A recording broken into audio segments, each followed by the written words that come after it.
السلام علیکم ناظرین، پچھلے سیگمنٹس میں ہم نے آپ کو خط کیراموس، خط مدنی، خط کوفی، خط نسخ، خط سلس اور اس کے علاوہ خط غبار، خط معکوس اور خط تعلیق کے بارے میں بتایا۔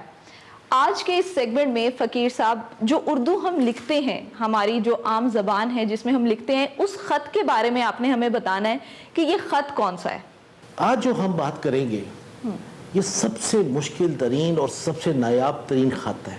اچھا، اور اس خط کو کہتے ہیں خط نستعلیق۔ نستعلیق، جی اچھا، جیسے اس کے الفاظ ہیں مجھے لگتا ہے یہ دو کے سٹائلز جو ہیں ان کو جوڑ کے بنایا گیا۔ بالکل، نسخ اور تعلیق کو جب جوڑا تو پھر یہ خط بنا نستعلیق۔ اب اردو میں ہم کچھ محاورے کہتے ہیں کہ جس طرح اگر میں کہوں کہ عفیرہ بہت ہی نستعلیق شخصیت کی مالک ہے تو اس سے آپ کیا مطلب لیں گے؟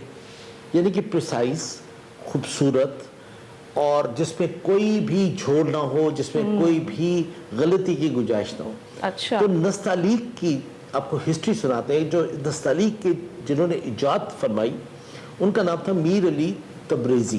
یہ تبریز میں پیدا ہوئے تھے، ایران میں۔ ٹھیک ہے، 1731 ہجری بمطابق 1330 عیسوی، 13th سینچری۔ 13 سنچری۔ پہلے ہم نے اپنے آپ کو جتنے بھی پروگرامز بتائیں یہ 12 سنچری سے پہلے کے خطات تھے۔ میر علی تبریزی، خواجہ میر علی، فقیر میر علی، ان سب ناموں سے یہ جانے جانتے تھے۔ اچھا فقیر صاحب، جب بھی کسی شخصیت کو مختلف ناموں سے پکارا جاتا ہے تو اس کا مطلب ہوتا ہے کہ یقیناً اس نے کوئی بڑا کام کیا ہوگا۔ جی جی، ان کے بڑے کاموں کے بارے میں بتائیں۔ ان کا سب سے بڑا کام تھا خط نستعلیق۔ ان کی بڑی خواہش تھی کہ میرے سے کوئی خط ایجاد ہو جائے، تو بہت ہی تگ و دو کرتے تھے، فکر میں رہتے تھے، بہت عبادت کرتے تھے، دعا کرتے تھے کہ یا پروردگار، یا اللہ رحم فرما، میرے سے کوئی خط ایجاد ہو جائے۔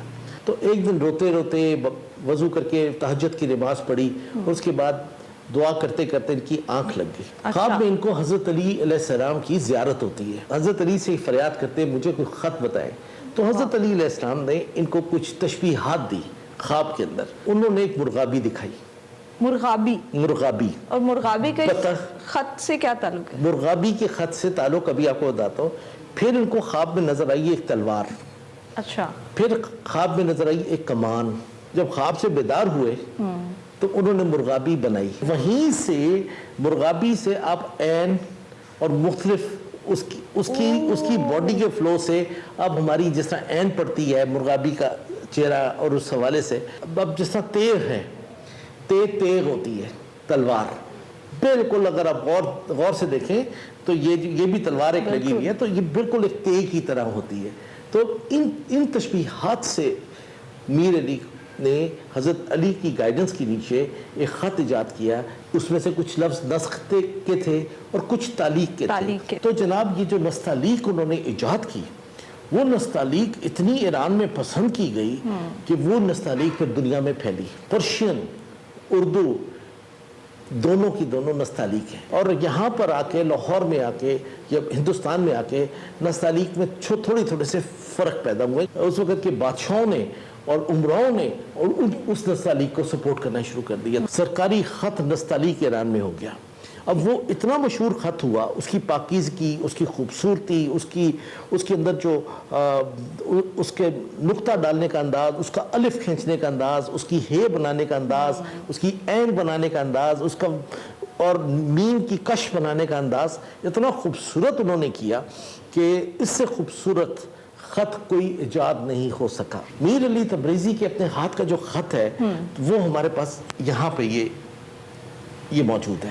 یہ جو خط یہاں پر موجود ہے یہ کتنا پرانا ہوگا؟ یہ ہوگا کوئی تقریباً 1350 کا یا 60 کا، اور ہمارے جو پاکستانیوں کا ہے وہ ہے خط نستعلیق لاہوری۔ جی اچھا، آپ نے بات کی خط نستعلیق لاہوری۔ اکثر جیسے آج کل کے دور میں اگر ہم دیکھیں، جب ہم کمپیوٹر پہ یا فون پہ جب ہم اردو ٹائپ کرتے ہیں تو اس میں بھی آتا ہے نستعلیق۔ کیا یہ وہی نستعلیق ہے؟ بالکل نہیں۔ تو فقیر صاحب، نستعلیق کے علاوہ آج آپ ہمیں اور کیا دکھانے والے ہیں؟ نستعلیق ایران سے بنی، میر علی تبریزی نے بنائی۔ ٹھیک ہے۔ اب اس کے بعد جو سب سے بڑا ایران میں نام ہوا ان کا نام تھا عماد الحسنی۔